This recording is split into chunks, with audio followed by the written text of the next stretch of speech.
Welcome back, everyone. I wanted to come on here today because I wanted to tackle, one of the biggest, most frequently asked questions in terms of people looking to plan how they're going to tackle their debt.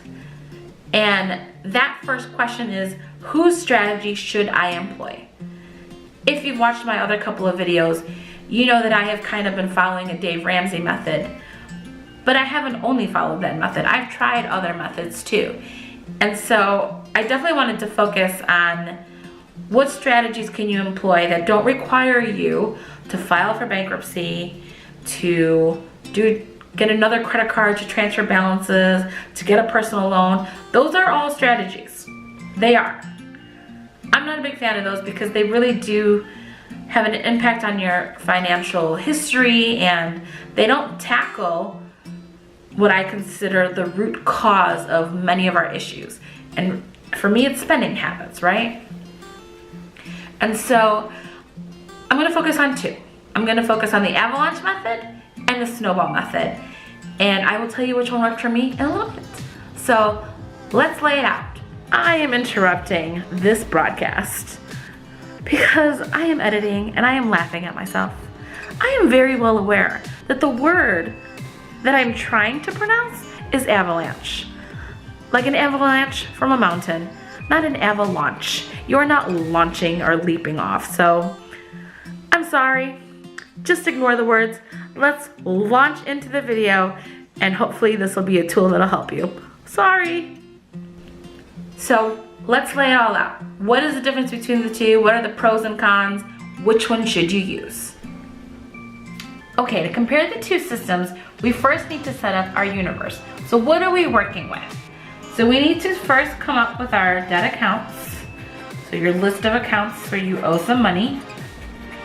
You want to know your balance, your interest rate, and then this we'll come back to in a little bit, but this will be Avalanche and this will be Snowball.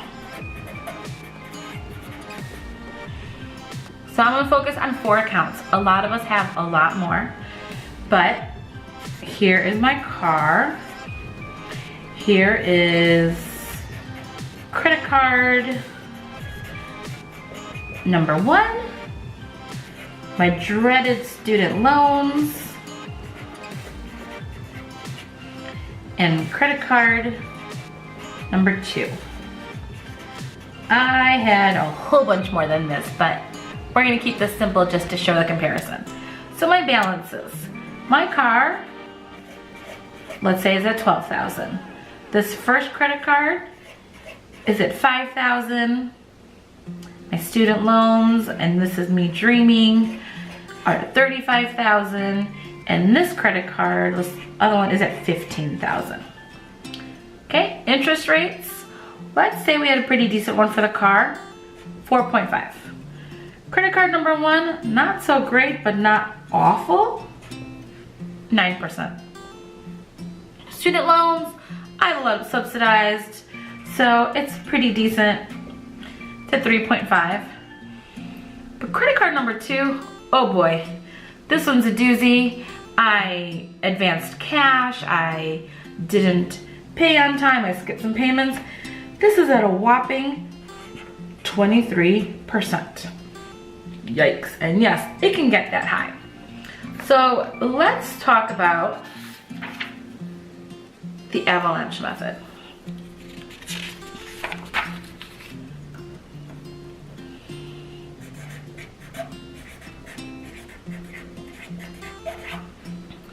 The Avalanche method is something that I would say someone like Susie Orman really recommends for folks. If you don't know who she is, definitely look her up. She used to be really big back in the 90s and early 2000s. I think she's still out there. She's just not a name that you hear as often. So maybe there's another financial guru that I'm just not aware of that talks about this sort of method, but I equate it with Susie Orman. So what does this system recommend? So first and foremost, you have to pay the minimum on all of your cards. All of your accounts. So pay the minimum due.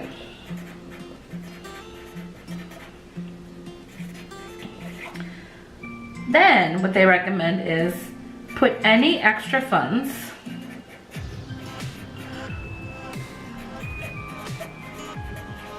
towards paying the account, towards paying off the account with the highest interest rate.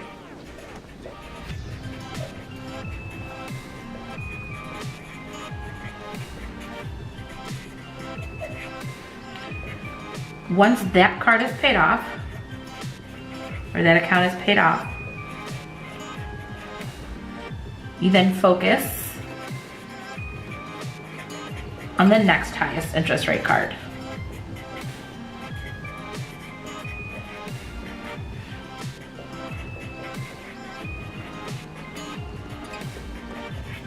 So what does that look like?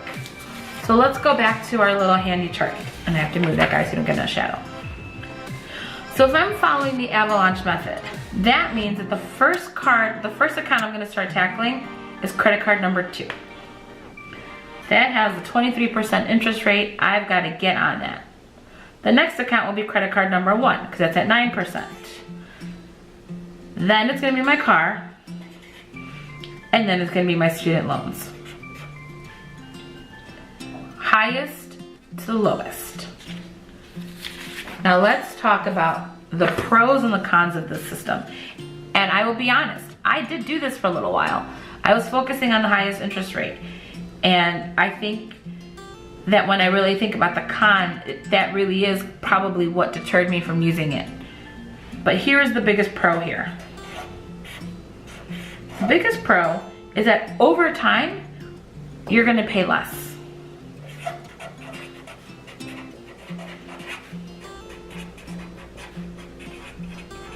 Why? Because you are paying less interest, right? So that mathematically, that makes sense. If I'm focusing on the account that is adding most to my overall debt over time, and I'm paying that one down first, and I'm focusing on that strategy, so who is adding to my overall balance the highest and trying to pay that off first, you're gonna pay less over time. This is a great strategy, it is. The biggest con here is that it can take a long time to see that progress.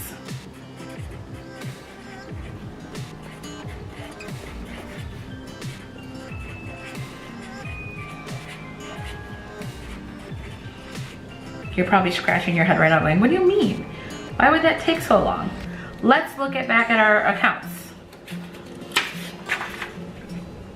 If I'm focusing on paying my $15,000 account first, but my last account that I'm paying off is my student loans at 35, it's gonna seem like I am not making a dent in my balance, right? Because this is gonna stay pretty consistently around 35 if I'm only paying the minimum on this until these 3 are gone and I can throw everything at it. That is a really significantly high balance, and it's gonna be really hard to see over time that I'm making any progress. So it's really disheartening. Even though you are making progress, it's hard to feel like you are. And so a lot of people will give up, I feel. You'll think, what's the point? It's not going anywhere. I might as well just live my life. I'm always gonna be in debt. However, for some people this works really well, and mathematically, really honestly, this makes the most sense if you want to pay the least amount of money overall. You just have to stay on it. You have to have faith that by paying off the highest interest rate first, you're gonna pay less over time, that it is making a difference. But I had a hard time with that. So I really like this approach of the snowball method.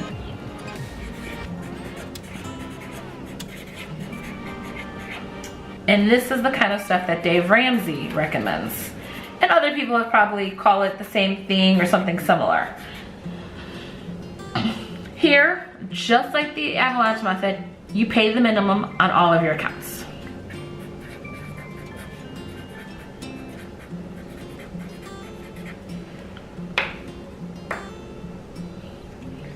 Then, you're gonna put anything extra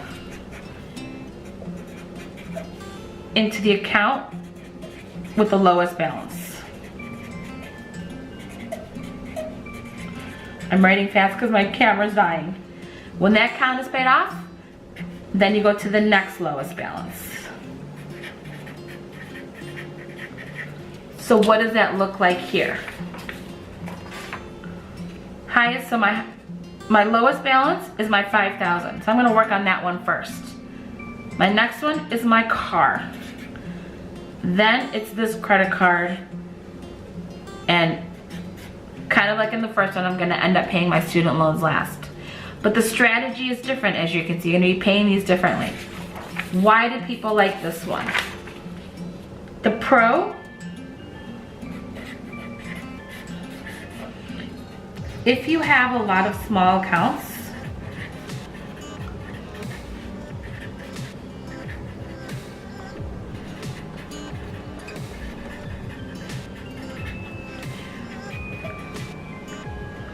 you'll close them out faster.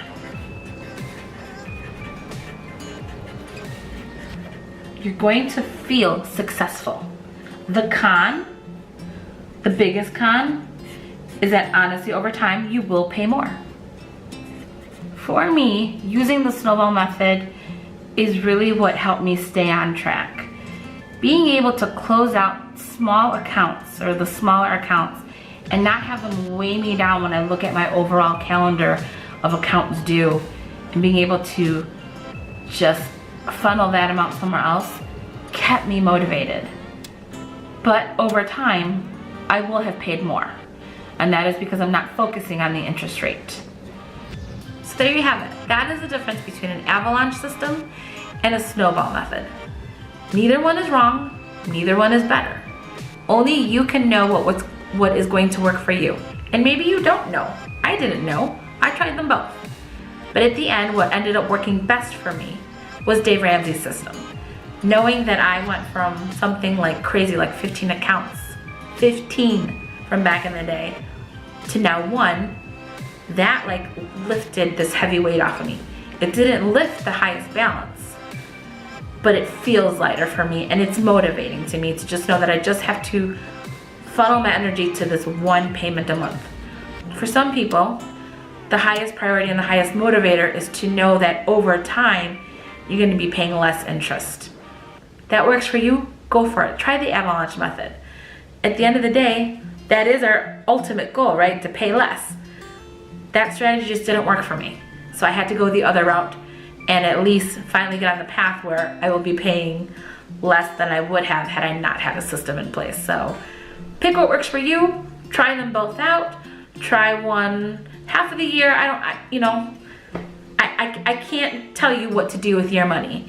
I just wanted to share the two systems so that as you do your research, as you look at other financial people talking here on YouTube or actual experts like on the news, so that you can recognize what they're talking about. They're either a lot of them are gonna focus you on interest rate prioritization first, and others may focus you on balance. So avalanche versus snowball method. So good luck. We're in this together, and let's see how this year goes. Bye.